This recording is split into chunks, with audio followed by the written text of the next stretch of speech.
Now, hello people who are watching this video for no apparent reason. Now, what I'm doing in this video is going over heavy tanks and such. Now, what are heavies good at? Heavies, they're extremely good at locking down areas.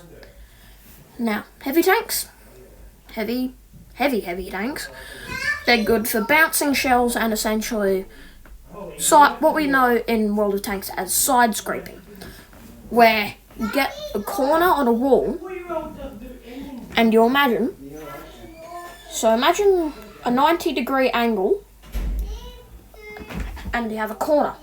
Now, instead of being completely square on, your hull being completely square on with that corner, you angle it just enough so that the enemy shells bounce and you can pull back, fire, and then go back into position. Now, for this specific heavy, the KV-1S is extremely weak on the heavy side. It's extremely weak at holding down areas. But what it does excel in is hiding behind the... It's really a support heavy. Now, there's two types of heavies in this game. 3, depending on what you're talking about. So, you have assault heavies, and you have support heavies, which is the KV-1S. Now, the assault heavies, they'll have extremely thick armor but fairly weak guns. And the support heavies, they have fairly thin armor and extremely strong guns. Now, these are designed to work in tandem, but it doesn't work if you have 2 support heavies or you have 2 assault heavies. It just doesn't work because you've got nothing backing you up if you're into assault heavies. And then you've got nothing to protect you if you're in armor type in a support heavy. And then there's a third type, which is solo heavies, just things that are so overpowered, so incredibly overpowered that they have extremely strong armor. Examples of this can be the IS-7. And extremely strong guns and extremely fast. Not the IS-7, but some heavy tanks, especially the premium ones on the Soviet side. Now, as I see here, I see my teammate die. I attempt to go around to see that KV-1. I get hit by the tank destroyer. I realise it's there. I flip my attention to that tank destroyer.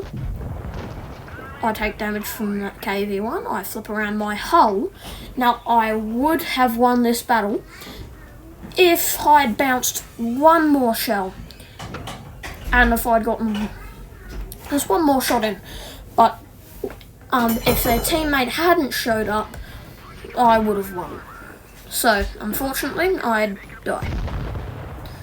Now, that wasn't a good clip because I was using a support heavy as an assault heavy, which doesn't work. Now, I go back to the garage. I attempt to do it again. I go in my normal KV-1S, which is fairly powerful in its own right. It's all upgraded, so that does help. But then again, skill. As I discussed in the previous videos, skill will always win over money. Now, I was originally intending to go into town and try and lock down an area.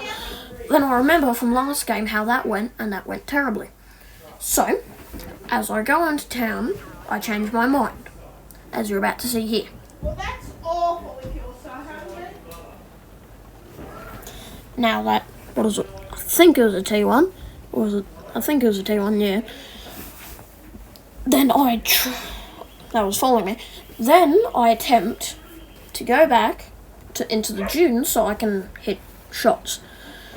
Now, that was a very smart play on my behalf because I could essentially hit them from the side and they would attempt to angle their armor towards me and then they would get penetrated from all sides. Don't take that the wrong way. insert that one meme. I don't know. I don't know the name of it. But smart tactic number one is I get spotted, I attempt, and I get penetrated. I get penetrated. Don't take that out of context.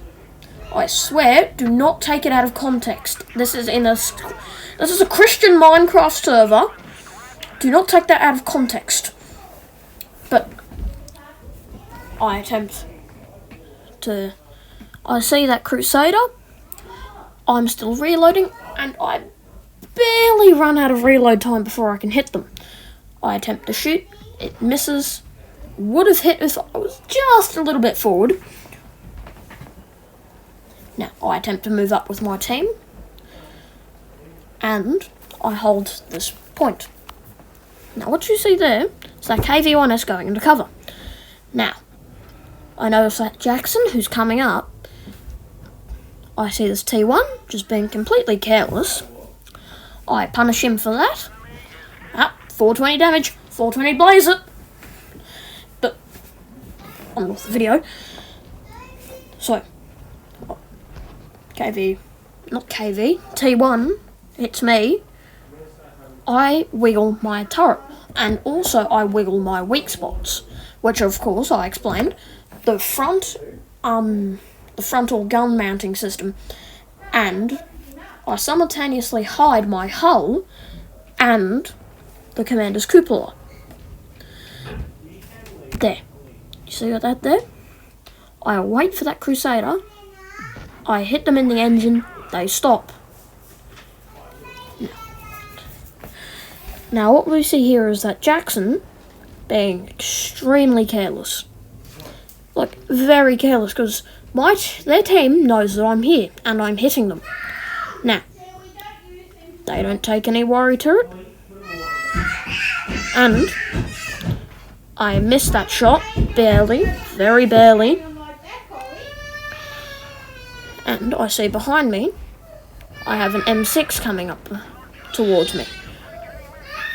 And what I do here is I load HE, because I know I'll penetrate if I do damage, some damage at least, if I use HE.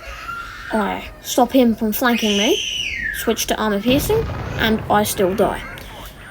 Now, what I did there was right, but I just got unlucky and did not move with my team. Now, another feature of support heavies is that they really do rely on their teammates so much. Like support heavies. So, they're basically glass cannons. They're glass cannons in the sense that they hit so incredibly hard, but they can be killed extremely quickly. And because they can be killed so extremely quickly, I gave up with the whole support heavy thing. Now what I'm doing here is I'm using an assault heavy. Now, assault heavies, as I explained before, extremely strong frontally, but has fairly weak guns. Now, I do a fairly smart play by going over and following my team. Now, assault tanks, assault heavies, basically anyone who plays WOT blitz, go with the majority of your team. I don't care if you think you have a better idea. You're stronger together than you are apart. Now, their team, they make a very, very, very, very stupid decision. And essentially, they split apart. Then they were all in separate groups. Now what happens when you get your team in separate groups? Okay, so imagine, I assume people who are watching this video know what agar.io is. If you don't know what it is, just search it up on the App Store and play 2 or 3 rounds and then you'll get it. So imagine in agar.io, our team is in a massive circle, and then the enemy team is tiny little dots. What do you think's going to win? Something that can easily overpower tiny little dots, or tiny little dots that just get sucked into that bigger circle. Of course, not literally sucked in as this, but you have more firepower coming out of a very, very, very, very condensed area of tanks. I attempt to make a shot, and I fail. But oddly enough, that Wolverine was looking straight at me and did not shoot, even though I had my weak points exposed. But very strange. Maybe it's a bot, I don't know. But not a bot as in like they're bad at the game, but like a literal robot. But yeah, goes on for a bit. I attempt to make a shot. There was no way that was going to actually do damage and hit. But I see there's a chance to hit that Leo. He attempts to peek. But I see there's an opportunity at KV. I move, and they have their turret exposed. I finish them off. Now, for this tank, it's essentially a prototype Tiger. Now, of course, the Tiger, as everyone should know, has, an 8.8 centimeter anti-air gun. That originally was an anti-air gun, but then it was converted into a anti-tank gun. And that's going to be the end of the video, so see ya.